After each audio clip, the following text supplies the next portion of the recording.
Friends, welcome to question Awal classes. मैं हूं आपका दोस्त, आपका भाई क्वेश्चन अवाल। आज हम पढ़ने वाले हैं अपने पोइट्री सेक्शन में विलियम वर्ड्सवर्थ के बारे में। देखो भाई, आपका पेपर नजदीक है। 14th ऑफ मई को आपका पेपर होने वाला है। तो उससे पहले मैं दो तीन बातें क्लियर कर देता हूं। 3 से 4 पेपर आपके टीजीटी के हो चुके हैं। ठीक है, जैसे कि हिंदी का हो चुका है, मैथ्स का हो चुका है, फिजिकल एजुकेशन का हो चुका है। इसके अलावा एक आपका साइंस का भी हो चुका है।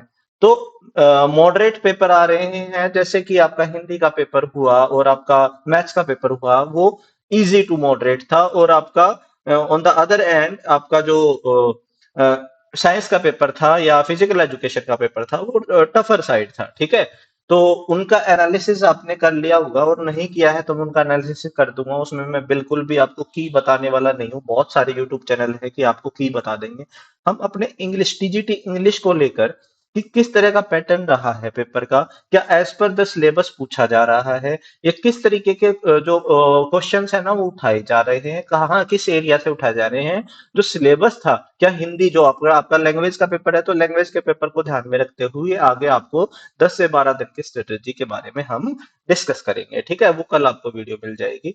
आज हम थोड़ा सा इनके बारे में पढ़ लेते हैं। वैसे मैं आपको बता देता हूँ, लिटरेचर सेक्शन बिल्कुल भी हिंदी लैंग्वेज के पेपर में पूछा नहीं गया था। एक दो बच्चे का फोन भी आया है, और उसके बाद कुछ बच्चों से मेरी फिर मैंने फिर भी फोन किए हैं कि कुछ बच्चों से बात हुई है कि भाई किस तरीके का आपका एक्सपीरियंस रहा है। ठीक है, तो अभी शुरुआत करते हैं, इनके बारे में पढ़ते हैं, और फिर जो 10-12 दिन की स्ट्रेटेजी है उसके ऊपर बेस हम काम करेंगे।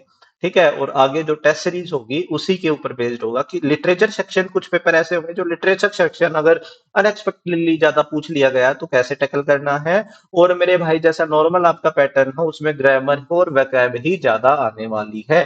ठीक है, चलिए शुरुआत करते हैं विलियम वर्ड्सवर्थ के बारे में। देखो, डायरेक्टली विलियम वर्ड्सवर्थ है, ये पेज डायरेक्टली है ना विकिपीडिया से। मैंने देखो बड़ा अच्छा इसका इंट्रोडक्शन लगा। इसी एक पेज से आपके क्वेश्चन बन जाता है।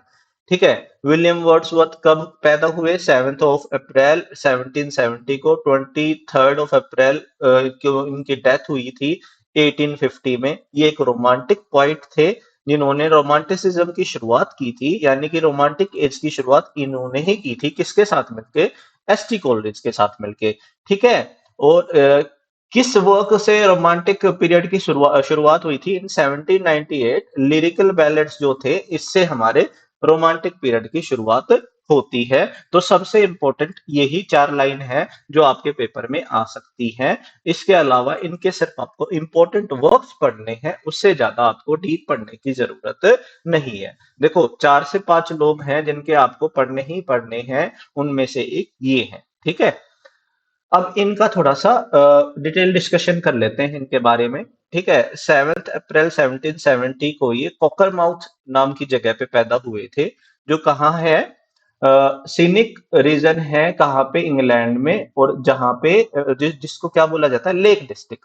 तो इसके लेक डिस्ट्रिक्ट में ये पैदा हुए थे, तो इनको लेक्स पॉइंट भी बोला जाता है, लेक पॉइंट्स भी बोला जाता है, लेक पॉइंट। ठीक है, आ सकता है पेपर में। वर्ड्सवर्थ जो थे वो सेकंड चाइल्ड थे। अब टोटल इनके जो पेरेंट्स थे, इनके 5 बच्चे थे, उसमें से सेकंड वन थे। इनका जो नेचर था वो मूडी था और वॉयलेंट था। अच्छा, इनके सिबलिंग में सबसे ज्यादा जो जिक्र आता है वो डॉर्थी का आता है, डॉर्थी वर्ड्सवर्थ। ठीक है, डॉर्थी वर्ड्सवर्थ। तो ये आपको लर्न करना ही करना है। ठीक, उनकी जो सिबलिंग थी, जो ज्यादातर इनकी लाइफ में इनके साथ रही है। और जो प्रोज वर्क है, वो लेटर टू डॉर्थी बहुत ही ज्यादा फेमस है। तो भाई ये आपको लर्न करना ही करना है, बाकी इतने इंपॉर्टेंट नहीं है। डेथ कब हुई? 23 अप्रैल 1850 को डेथ हुई। प्लोरिसी नाम की बीमारी है जो लंग में इंफेक्शन होने के कारण होती है। एट द एज ऑफ 18 की डेथ हो गई थी। कहाँ पे दफनाया गया है? बरिड एट ऑसबर्ड्स चर्च, ग्रेस में। चलिए, पेरेंट्स कौन थे? जॉन वर्ड्सवर्थ थे। और इनकी मदर कौन थी? एन कुकसन थी। और इनकी जो डेथ है वो 1778 में हो गई थी, यानी कि जब वो 8 साल के थे मात्र, तब उनकी माँ जो है वो एक्सपायर हो गई थी, उनका देहांत हो गया था। इनके रिलेटिव्स ने ही इनको हॉकशीट ग्रामर स्कूल में भेजा था। उसके बाद ये university of Cambridge and saint John's college में भी गए थे। अच्छा, इसी दौरान इन्होंने फ्रेंच रेवोल्यूशन देखा था, फ्रेंच रेवोल्यूशन देखा था। ठीक है, इसी दौरान यूनिवर्सिटी ऑफ कैम्ब्रिज में जब थे वो, तो इन्होंने फ्रेंच रेवोल्यूशन देखा था। ये कई बार पूछ लिया जाता है किस दौरान उन्होंने जीता था, देखा था। तो इसी दौरान इनका जो फर्स्ट वर्क था वो भी इसी दौरान आया था। फर्स्ट वर्क था वो भी इसी दौरान आया था जब वो यूनिवर्सिटी ऑफ कैम्ब्रिज में थे। ऑक्यूपेशन क्या था? ऑक्यूपेशन डायरेक्टली पूछ लिया जाता है। English romantic poet poet and critic थे ये। चलिए, लव अफेयर्स के बारे में बात करें तो मैरी ईस्टवेट जो थी, इनके साथ एक शॉर्ट अफेयर था, और सबसे ज्यादा जो फेमस है ना, वो एनेट वलों के साथ था। ये एक फ्रेंच वुमेन थी। जब ये फ्रांस में थे तो वहां पे उस दौरान इनको इस लेडी के साथ इनके साथ एक लव अफेयर था। इनके इनके लिए इनका अट्रैक्शन था। बाद में इतना ज्यादा नहीं पढ़ना है, सिर्फ इतना याद रखना है कि आप ना किसके साथ इनके लव अफेयर्स रहे हैं। मैरिज हुई 4 अक्टूबर 1802 में। किसके साथ? मैरी हचिंसन के साथ, जो इनके स्कूलमेट थी। ठीक है, पेनरिथ में। ठीक है, उसके बाद इन्हें ऑनर्स मिला डॉक्टरेट इन सिविल लॉ। दोनों डॉक्टरेट इन सिविल लॉ मिला है यूनिवर्सिटी ऑफ डरहम में और यूनिवर्सिटी ऑफ ऑक्सफोर्ड से। पोइट लॉरेट रहे थे ये 1843 से अपनी डेथ तक। ये इंपॉर्टेंट है, सिर्फ डेट याद रखनी है। पोइट लॉरेट कब बने थे ये, ठीक है, इससे ज्यादा याद नहीं रखना है। लगभग 500 सोनेट्स लिखी हैं। टू द एग्जैक्ट अगर मैं कई बुक में 484 दे रखी हैं, लेकिन ऐसा माना जाता है कि फिक्स नहीं है कि कितनी सोनेट्स लिखी हैं, तो मोर देन 500 सोनेट्स माना जाता है। ठीक है, पहला जो वर्क था ना इनका, वो कौन सा? पहला हमेशा इंपॉर्टेंट होता है, तो पहला वर्क कौन सा था? एन इवनिंग वॉक और डिस्क्रिप्टिव स्केच। ये दो पोम्स इन्होंने लिखी थी। जो पहली पोइट्री थी इनकी कलेक्शन, पहली पोइट्री कलेक्शन थी कौन सी? अलग अलग है ये, the an evening walk and descriptive sketches. ये दोनों अलग अलग हैं, लेकिन सबसे पहले ये एक साथ ही इन्होंने लिखी थी, एक साथ ही इन्होंने पब्लिश की थी इन 1793 में। ठीक है, pseudo artificial diction of new classical poets के अगेंस्ट इन्होंने रिवोल्ट किया था। बहुत सारी लैंग्वेज जानते थे, Greek, Latin, Italian, French, Spanish. अलग अलग पार्ट में रहे थे ये। फ्रांस में ज्यादातर इनका जो टाइम बीता था, उससे बहुत ही ज्यादा प्रभावित है इनका जो वर्क्स हैं। माइकल बिपॉय इसके फर्स्ट टीचर थे पॉलिटिक्स में। अब ये जो इंपॉर्टेंट जो चीजें है ना, ऐसी ऐसी जो बातें होती है अकॉर्डिंग टू वर्ड्सवर्थ, ठीक है, ये जो है ये इंपॉर्टेंट होती है, पेपर में डायरेक्टली आ जाती है कि ये बात किसने कही है। Poetry is spontaneous overflow of powerful feelings and it takes it origin from emotion recollected in tranquillity. तो ये जो बात है ना, आप इसके कीवर्ड्स लर्न कर लेने हैं आपको। ठीक है, जैसे कि आपने लर्न कर लिया spontaneous overflow of powerful feelings. ये बात किसने कही है? वर्ड्सवर्थ ने की है। किसके बारे में? पोइट्री के बारे में। और दूसरी डेफिनेशन इन्होंने क्या क्या दी है? The breath and finest spirit of all knowledge, it is the impassioned expression which is the countenance of all science. तो यहाँ पे ब्रेथ एंड फाइनेस्ट स्पिरिट जो हो गया, ये आप कीवर्ड लर्न कर सकते हैं। किसके बारे में दी है? पोइट्री के बारे में। तो जो डेफिनेशन इन्होंने दी है, ये ज्यादातर पेपर में पूछ ली जाती है। ठीक है, he was much influenced by political justice of Godwin. ठीक है, चलिए, फेमस पोइट्री कौन सी है? सबसे पहले तो पहले वाली, and evening walk and descriptive sketches. ठीक है, Laodamia 1815 1798 lines written about Tintern Abbey. ये आपका प्रेलूड, द प्रेलूड है उसकी लास्ट पोएम थी। ठीक है, सॉरी, ये आपका लिरिकल बैलेड की लास्ट पोएम थी। ठीक है, lyrical ballads, intimation of immortality, poem 1 and 2 Peter Bell. ये इनके ईयर प्लस नेम आपको लर्न करने ही करने हैं। Memorial of a tour of the continent, the recluse 1888। और ये पोस्ट थॉमसली आपका दिया गया था, यानी कि मरने के बाद आपका इनकी मरने के बाद पब्लिश हुई थी। द वैगनर, द वाइट डॉ ऑफ रिलस्टोन, अपॉन वेस्टमिनिस्टर ब्रिज या यारो रिविजिटेड। तो ये कुछ पॉम्स हैं जो ज्यादातर पेपर में आती हैं और बहुत इंपॉर्टेंट है, विद ईयर आपको लर्न करनी है। अब बात करते हैं दो इनके सबसे जो फेमस वर्क है ना उसके उनके सभी सारे पॉइंट्स हम डिस्कस करेंगे। तो लिरिकल बैलेड्स की, एक रेक्लूज और एक द प्रिलूड, ये जो तीनों है ना, इन तीनों के बारे में डिटेल में हम थोड़ा सा पढ़ेंगे। उसके अलावा बाकी का सिर्फ आपको नाम लर्न करना है, ठीक है। पब्लिकेशन जो हुई थी वो 1798 में हुई थी। यही माना जाता है कि इनकी जो पोइटिक करियर का था, जो या लिटरेरी करियर का था, जो शुरुआत थी वो इसी से माना जाता है और इसी से मानी जाती है रोमांटिसिज्म की शुरुआत, ठीक है। वर्ड्सवर्थ और कोलरेज, ठीक है, ये दो अलग अलग कंटेम्परेरी पोइट्स थे और बहुत अच्छे दोस्त थे। इन्होंने मिलके ही इनको इसको क्रिएट किया था, बनाया था। इस कलेक्शन में 23 पोएम्स है, जिसके अंदर 19 पोएम्स जो हैं आपका वर्ड्सवर्थ ने लिखी हैं और 4 पोएम्स जो हैं आपकी एस टी कोलरेज ने लिखी है, ठीक है। तो एक क्वेश्चन ये भी आ जाता है कि एस टी कोलरेज और आपका जो वर्ड्सवर्थ है वो कहाँ मिले और किस ईयर में मिले, ये आप है ना एक बार कमेंट सेक्शन में लिख दें। एक काम आपके ऊपर छोड़ देता हूँ। लिरिकल बैलेड जो है ना आपके कॉलेज के एंशियंट मरीनर से शुरू होती है। Very very very very very important, ये डायरेक्टली पूछ लिया जाता है एंशियंट मरीनर किसकी क्रिएशन है और किस आपका कलेक्शन का पार्ट है। तो लिरिकल बैलेड्स का पार्ट है।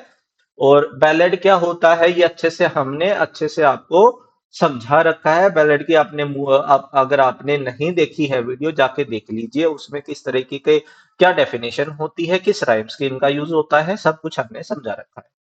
और खत्म होती है टिंटन एबे के साथ।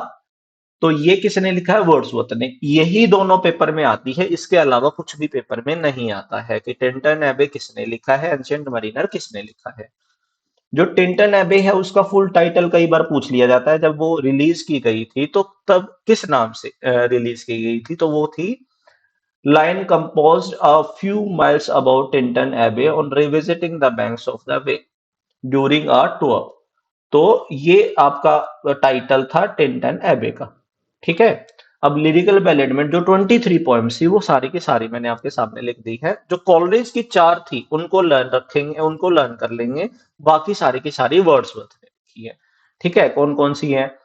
दी राइम ऑफ एंशियंट मरीना। अब यहाँ पे ऐसा नहीं सोचेंगे कि ये स्पेलिंग गलत है, नहीं। ये जो ओल्ड इंग्लिश होती थी, आज की इंग्लिश में और पहले की इंग्लिश में स्पेलिंग्स में बहुत ज्यादा चेंज है। अगर आप शेक्सपियर को पढ़ेंगे, अगर आप वर्ड्सवर्थ को पढ़ेंगे, तो उनकी जो लैंग्वेज है ना वो आज आज के लोगों से या हमसे पढ़ी ही नहीं जाएगी।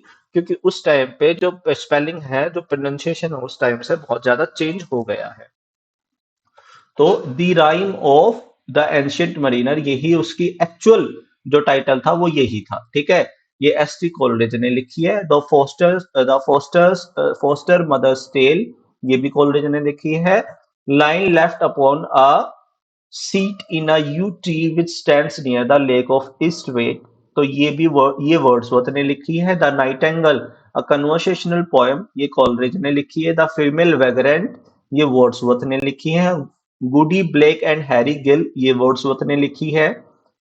Lines written at a small distance from my house and sent by my little boy to person to whom they are addressed, ये वर्ड्सवर्थ ने लिखी है। Simon Lee, the old husband, ये वर्ड्सवर्थ ने लिखे। एनेक्डोट विद फॉर फादर्स, ये Wordsworth ने। We are seven, ये वर्ड्सवर्थ ने।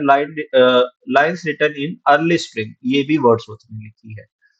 तो कॉलरिज का आपका याद रखना है पहले में से जो आपका कॉलरिज ने, the rime of the ancient mariner, the foster mother's tale और द नाइटेंगल, ये आपके कॉलरिज ने लिखी है। और इसके अलावा एक आपका द डंजियन, ये भी आपकी कॉलरिज ने लिखी है। बाकी सारी की सारी आप लर्न कर लेंगे किसने लिखी है, वर्ड्सवर्थ ने लिखी है। इस सभी में से अगर दो ही लर्न करनी है तो फर्स्ट एंड लास्ट ये आपको 100% लर्न होनी चाहिए। Lines written a few miles above Tintern Abbey, ये आपकी किसने लिखी है, वर्ड्सवर्थ ने। अब रेक्लूज की बात करते हैं। देखो, रेक्लूज के 3 पार्ट होने वाले थे लेकिन 2 ही पार्ट बन पाए।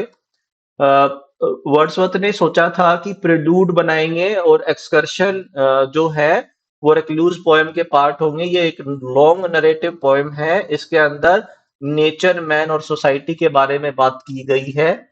ठीक है, इसकी जो पहली बुक थी वो थी द होम एट ग्रेसमेर, और जो इसकी सेकंड बुक थी वो जो एक्सकर्जन थी। थर्ड बुक कभी भी कंप्लीट नहीं हुई। ठीक है, ये लॉन्ग पोयम है, ये पोस्टह्यूमसली आपका पब्लिश की गई थी 1888 में। ठीक है, अब जो जो बुक थी, द एक्सकर्शन बुक थी, उसके अंदर आपका 9 बुक हैं। वो कौन कौन सी है? The wanderer, the solitary, the despondency, despondency corrected, pastor, churchyard among the mountains, churchyard among the mountains continued, the personage, and discourse of the vendor and evening visit to the lake। तो ये excursion के अंदर थी, और ये 1814 में क्या किया गया था? इसका पब्लिशन किया गया था। इसके बाद अगर द प्रेल्यूड की बात करें, ये सबसे इंपॉर्टेंट वर्क है, और ये मैग्नम ओपस माना जाता है वर्ड्सवर्थ का, यानी कि सबसे इंपॉर्टेंट वर्क माना जाता है द प्रेल्यूड। ये एक ऑटोबायोग्राफिकल पोयम है। इसके अंदर बहुत बहुत बार इसको पब्लिश किया गया है, बहुत बार इसको करेक्ट किया गया है, बार बार पब्लिश किया गया है। इसके अंदर बेसिकली 14 बुक्स है। जब पहली बार ये हमारा पहली बार जब ये पब्लिश हुई थी तो इसके अंदर 13 बुक्स थी, लेकिन 1850 में, ठीक है, जब इसको पब्लिश किया गया था, यानी कि जब उसकी उनकी डेथ के बाद पोस्टह्यूमस सीरीज को जब पब्लिश किया गया था, तो इसके अंदर 14 बुक थी। बेसिकली इसको 1805 में वर्ड्सवर्थ ने कंप्लीट कर दिया गया था, लेकिन इनकी जो 14 बुक है वो इनकम्प्लीट थी, वो पूरी नहीं कर पाए थे बाद में भी। ठीक है, मोस्ट ऑफ द पार्ट इन्होंने 13 बुक्स में इनका जो है पहले ही, अपने डेथ से पहले ही 1805 में ही आपका कंप्लीट कर लिया था। ठीक है, अ, इनका पहले नाम क्या था? The poem to Coleridge. ये पहले द प्रीलूड का पहले नाम था द पोएम टू कॉलरिज। ठीक है, इसके बाद इनके मरने के बाद इनकी वाइफ ने, ठीक है, हचिंसन थी जो, उनकी वाइफ ने क्या किया? इसका नाम बदल के क्या लिख दिया? The prelude. ठीक है, मिल्टोनिक ब्लैंक वर्स में लिखी गई है ये, और ये लॉन्गेस्ट और प्रोबेबली मोस्ट इंपॉर्टेंट वर्क है किसका? वर्ड्सवर्थ का। ये ऑटोबायोग्राफिकल पोर्ट्रेट है किसका? एक आर्टिस्ट का, जो एक यंग आदमी है, यंग मैन है। ठीक है, सारी बातें मैंने आपके इसके बारे में बता दी है। कौन कौन सी बुक है? ये सारी की सारी 14 बुक्स है। ठीक है, फर्स्ट बुक जो है, फर्स्ट को याद रखेंगे, चाइल्डहुड एंड स्कूल टाइम। उसके बाद स्कूल टाइम कंटिन्यूड। आपको सिर्फ इतना याद रखना है कि इसका टाइटल क्या है, द प्रेलूड और growth of a poets mind. ये किस वर्ष में लिखी गई है, किस राइम स्कीम में लिखी गई है, मरने से पहले जब ये पब्लिश हुई थी तो कितनी बुक थी? 13 थी। बाद में कितनी थी? 14 थी। पहले इसका जो नाम था वो क्या था? पोएम्स टू कॉलरिज था। उसके बाद मरने के बाद इनकी वाइफ ने इनका नाम बदल दिया द प्रेलूड। इतनी बातें आपको लर्न करनी है। बाकी एक बार जल्दी जल्दी से इसको देख लेना, इनके जो हर बुक का नाम है। सेकंड बुक थी school time continued, third book थी residence and Cambridge, fourth book थी समर वेकेशन, फिफ्थ बुक थी बुक्स, सिक्स्थ बुक थी Cambridge and the Alps, seven थी रेजिडेंस इन लंदन, नाइन्थ थी retrospect love of nature leading to a love of man, ninth book थी residence in France, tenth book थी residence in France continued, for 11th थी France concluded, twelfth थी imagination and taste how impaired and restored, 30th book का भी यही नाम था, और कंक्लूजन बाद में इनके मरने के बाद ही पूरा किया गया। ठीक है, सीरीज ऑफ 5 लूसी पोएम्स हैं इनकी सीरीज थी, जो 1798 से 1801 तक इन्होंने निकाली थी। Strange fits of a person have I know, passion have I known, she dwelt among the untrodden ways, I traveled among unknown men, 3 years she grew in sun and shower, a slumber did my spirit seal। और sonnets के अंदर सबसे important sonnets कौन सी है? 1807 में miscellaneous sonnets आई थी, ये पूछ ली जाती है। Very important, the river Duddon, a series of sonnets to Rev D R Wordsworth. 18.2 में ecclesiastical sketches a series part 1 to 3 sonnets upon punishment of death in series. ये सेकंड वाली पूछ ली जाती है जो 1820 में लिखी थी इन्होंने। कुछ फेमस ओड्स हैं, imitation of immortality from recollection of early childhood, very important, paper में आती ही आती है। Ode to duty, very important, paper में आती ही आती है। पहली दो ही आ जाती हैं, बाकी ना भी पूछी जाए, पहली दो 100% आ जाती हैं। Ode on installation of his royal highness prince Albert as chancellor of the university of Cambridge. ठीक है। Ode composed on May morning, Vernal odd, ode to Lycoris, ode the morning of the day appointed for a general thanksgiving, invocation to earth, ode, सिर्फ odd भी इन्होंने लिखी थी। ठीक है। तो ये सारी की सारी हैं। कुछ इंपॉर्टेंट आपकी पॉपुलर पोएम्स हैं, वो भी मैंने आपको यहाँ पे डाल दी हैं। ये आपको ग्रुप में मिल जाएगी। ग्रुप में यानी कि ऐप पे जाओगे ना, वहां पे जो फ्री नोट्स में डालने वाला हूँ इसको, तो वहां पे आपको मिल जाएगी, वहां से लर्न कर लेना। इम्पोर्टेंट क्या है आपका, इस इनका इंट्रोडक्शन बहुत इंपॉर्टेंट है, और प्रेलूड जो है वो बहुत इंपॉर्टेंट है। ठीक है। प्रेलूड और आपका लिरिकल बैलेट्स, इन दोनों को अच्छे से पढ़ लेना, इससे ज्यादा आपको नहीं पढ़ना है। फिर से कह रहा हूं, हिंदी का लिटरेचर का पेपर देखेंगे तो हिंदी का अगर आप पेपर देखेंगे टीजीटी हिंदी का, तो उसमें बिल्कुल भी आपका लिटरेचर नहीं पूछा गया है। पूरा फोकस रहने वाला है पेपर में। पहले भी बोला था, फिर से बोल रहा हूँ, ग्रामर अच्छे से कर लो, वोकैब अच्छे से कर लो, वहीं से पेपर पूछा जाएगा। ठीक है। चलिए आज के लिए इतना ही। Have a nice day, take care, bye.